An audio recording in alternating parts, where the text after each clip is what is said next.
ഈശോ മിശിഹായ്ക്ക് സ്തുതിയായിരിക്കട്ടെ. ഈശോ നമ്മളെല്ലാവരെയും സമൃദ്ധമായി അനുഗ്രഹിക്കട്ടെ. ഉയർപ്പ് ദിനത്തിൻ്റെ ആശംസകൾ എല്ലാവർക്കും നേരുന്നു. നമുക്കിന്ന് തിരുവചനത്തിലെ വിശുദ്ധ മത്തായിയുടെ സുവിശേഷത്തിലെ 28-ാം അധ്യായത്തിലെ 5 മുതൽ 7 വരെയുള്ള തിരുവചനങ്ങൾ വായിക്കാം. ദൂതൻ സ്ത്രീകളോട് പറഞ്ഞു, ഭയപ്പെടേണ്ട, ക്രൂശിക്കപ്പെട്ട യേശുവിനെയാണ് നിങ്ങൾ അന്വേഷിക്കുന്നതെന്ന് എനിക്കറിയാം. അവൻ ഇവിടെയില്ല. താൻ അരുളി ചെയ്തതുപോലെ അവൻ ഉയർപ്പിക്കപ്പെട്ടു. അവൻ കിടന്ന സ്ഥലം വന്നു കാണുവിൻ. വേഗം പോയി അവൻ്റെ ശിഷ്യന്മാരോട് അവൻ മരിച്ചവരുടെ ഇടയിൽ നിന്ന് ഉയർപ്പിക്കപ്പെട്ടെന്നും നിങ്ങൾക്ക് മുമ്പേ ഗലീലയിലേക്ക് പോകുമെന്നും അവിടെ വെച്ച് നിങ്ങൾ അവനെ കാണുമെന്നും പറയുവിൻ. Praise the Lord. റോമ സാമ്രാജ്യത്തിൽ മതപീഡനം രൂക്ഷമായിരുന്ന കാലത്ത് ക്രിസ്ത്യാനികൾ പരസ്പരം തിരിച്ചറിയാൻ ഉപയോഗിച്ചിരുന്ന ഒരു കോഡ് വാക്കുണ്ടായിരുന്നു. ക്രിസ്തോസ് അനസ്തി എന്ന 2 ഗ്രീക്ക് വാക്കുകൾ ക്രിസ്തു ഉയർത്തെഴുന്നേറ്റു എന്നർത്ഥം കേൾക്കുന്ന വാക്കാണ്. ക്രിസ്ത്യാനിയെങ്കിൽ മറുപടി പറയും അൽഫോസ് അനസ്തെ, സത്യമായി ഉത്ഥാനം ചെയ്തു എന്നർത്ഥം. ക്രിസ്തുവിൻ്റെ വ്യക്തിത്വം വെളിപ്പെടുത്തുന്നതാണ് ഈ വിശ്വാസ പ്രഖ്യാപനങ്ങൾ. ദൈവദൂഷകൻ എന്ന് യഹൂദ മതത്തിൻ്റെ സമുന്നത കോടതിയായ സാൻഹെദ്രീനും കലാപകാരി എന്ന് റോമൻ കോടതിയും വിധിച്ച് കുരിശുമരണത്തിന് ഏൽപ്പിച്ചു കൊടുക്കപ്പെട്ടവൻ മരണത്തെ കീഴടക്കി ഉയർത്തെഴുന്നേറ്റു. കല്ലറയുടെ മുദ്ര തകർന്നു. കാവൽക്കാർ ഭയന്നോടി. മരിച്ചവൻ ജീവനോടെ തിരിച്ചു വന്നു. ഇനി മരണത്തിന് അവൻ്റെ മേൽ അധികാരമില്ല. ഇതുവരെ മൗനം പാലിച്ച ദൈവം പ്രവർത്തിച്ചു.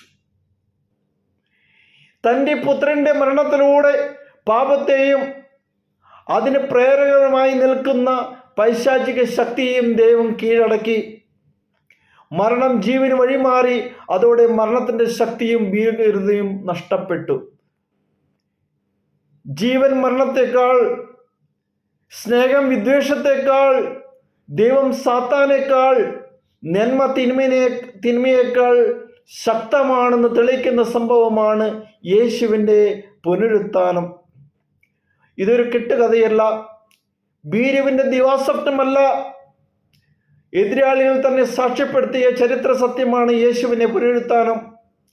മരിച്ചവൻ ഉയർക്കരുതെന്ന് ശഠിച്ച് കല്ലറയ്ക്ക് മുദ്രവെച്ച് കാവലേർപ്പെടുത്തിയ യഹൂദ മത നേതാക്കൾ തന്നെ ഇപ്പോൾ കാവൽക്കാർക്ക് കൈക്കൂലി കൊടുത്ത് സത്യം മറച്ചു വെക്കാനും നുണ പറയാനും പ്രേരിപ്പിക്കുന്നു.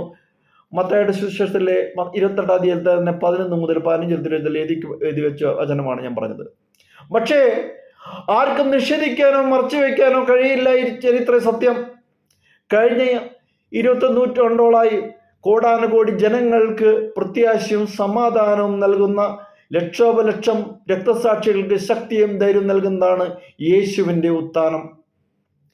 ഇതാണ് ക്രിസ്തീയ വിശ്വാസത്തിൻ്റെ അടിത്തറ. ശക്തി കേന്ദ്രം തന്നെ. ക്രിസ്തു ഉയർത്തപ്പെട്ടില്ലെങ്കിൽ ഞങ്ങളുടെ പ്രസംഗം വ്യർത്ഥമാണ്, നിങ്ങളുടെ വിശ്വാസവും വ്യർത്ഥം. 1 കൊറിന്ത്യസ് 15-ാം അധ്യായത്തിൽ 14-ാം തിരുവചനം വിശുദ്ധ പൗലോസ് എഴുതി വെച്ച കാര്യമാണ് പറഞ്ഞത്. ക്രിസ്തു ഉയർപ്പിക്കപ്പെട്ടില്ലെങ്കിൽ ഞങ്ങളുടെ പ്രസംഗം വ്യർത്ഥമാണ്, നിങ്ങളുടെ വിശ്വാസവും വ്യർത്ഥം എന്ന് അപ്പോസ്തലന്റെ പ്രഖ്യാപനം ഉത്ഥാനത്തിൻ്റെ പ്രാധാന്യം വ്യക്തമാക്കുന്നു. യേശുവിൻ്റെ പുനരുത്ഥാനം നമ്മുടെ പുനരുത്ഥാനത്തിനുള്ള അച്ചാരമാണ്. മനുഷ്യജീവിതം മരണത്തിൽ അവസാനിക്കുന്നതല്ല. മരണത്തോടെ ദൈവ സാന്നിധ്യത്തിലെത്തുന്ന മനുഷ്യന്റെ ശരീരം ലോകാവസാനത്തിൽ ഉയർത്തെഴുന്നേൽക്കും. ദൈവഹിതം അനുസരിച്ച് ജീവിച്ചവൻ എപ്പോഴും കർത്താവിനോടുകൂടെ ആയിരിക്കുകയും ചെയ്യും. ഉത്തിത നൽകുന്ന ഏറ്റവും വലിയ സമ്മാനമാണ് സമാധാനം. ലോകത്തിന് തരാനോ എടുത്തു മാറ്റാനോ കഴിയാത്ത ശാശ്വതമായ ശാന്തിയും സന്തോഷവും നൽകുന്ന സമാധാനം. അതാണ് യേശു ഉത്ഥാനത്തിലൂടെ പ്രദാനം ചെയ്യുന്നത്. അതിനാൽ ഭയം വേണ്ട, നിരാശയും വേണ്ട.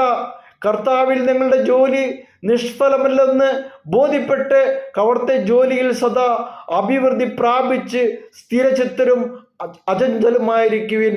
1 കൊരിന്ത്യസ് 15-ാം അധ്യായത്തിൽ 55-ാം തിരുവചനം പറയാണ്, കർത്താവിൽ നിങ്ങളുടെ ജോലി നിഷ്ഫലമല്ലെന്ന് ബോധ്യപ്പെട്ട് അവിടുത്തെ ജോലിയിൽ സദാ അഭിവൃദ്ധി പ്രാപിച്ച് സ്ഥിരചിത്തരും അചഞ്ചലുമായിരിക്കുവിൻ.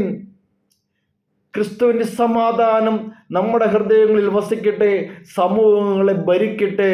ക്രിസ്തുവിൻ്റെ ഉത്ഥാനത്തോടുകൂടി നമ്മളിൽ സമാധാനം സംജാതമാകട്ടെ. പ്രിയമുള്ളവരെ, ജീവിതത്തിൽ ഏറ്റവും വലിയ സംഭവമാണ് യേശുവിൻ്റെ പുനരുത്ഥാനം. അതിലൂടെ നമുക്ക് സ്വർഗരാജ്യം തുറന്നു കിട്ടുകയാണ് ചെയ്യുന്നത്. ലോകത്തിന് തരാനോ എടുത്തു മാറ്റാനോ കഴിയാത്ത ശാശ്വതമായ ശാന്തിയും സന്തോഷവും നൽകുന്ന വലിയ സമാധാനം. പ്രിയമുള്ളവരെ, ഈ പുനരുത്ഥാനത്തിൻ്റെ ദിനത്തിൽ യേശുവിൻ്റെ ആ വലിയ രക്ഷാമാർഗത്തിലേക്ക് നമുക്ക് വിളി ലഭിച്ച നമ്മൾ എത്രയോ ഭാഗ്യവാന്മാരാണ്. ഈ സത്യത്തെ തിരിച്ചറിഞ്ഞുകൊണ്ട് അവിടുത്തെ വഴിയിൽ അവിടുത്തെ വചനങ്ങളെ വിശ്വസിച്ചുകൊണ്ട് അവിടത്തോട് ആയിരിക്കാനായിട്ട് നമുക്ക് ശ്രമിക്കാം. ഈ 50 ദിവസത്തോളം നമ്മൾ നോമ്പാചരിച്ച് പുനരുത്ഥാനത്തിൻ്റെ ദിനത്തിൽ ആ സമാധാനം പൂർണ്ണമായ അർത്ഥത്തിൽ തന്നെ മനസ്സിലാക്കി അവനോടൊപ്പം ആയിരിക്കാൻ കിട്ടുന്ന ആ വലിയ നിമിഷങ്ങൾക്കായിട്ട് പൂർണ്ണമായിട്ട് നമ്മൾ തന്നെ വിട്ടുകൊടുത്തുകൊണ്ട് ദൈവത്തോടൊപ്പം ആയിരിക്കാനായിട്ട് നമുക്ക് ശ്രമിക്കണം. നമ്മുടെ ജീവിതത്തിനെ അതിനുവേണ്ടിയുള്ള മാർഗമാക്കി മാറ്റിയെടുക്കുക.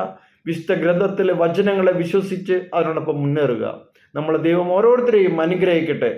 യേശുവേ, അങ്ങയുടെ പുനരുത്ഥാനം വഴി ഞങ്ങൾക്ക് നേടിത്തരുന്ന സമാധാനം പൂർണ്ണ രീതിയിലൂടെ അനുഭവിച്ചറിയാനായിട്ട് ഞങ്ങളെ ഓരോരുത്തരെയും അങ്ങ് ഭാഗമാക്കണമേ. കർത്താവെ, ഞങ്ങളെ ഓരോരുത്തരെയും അനുഗ്രഹിക്കണമേ.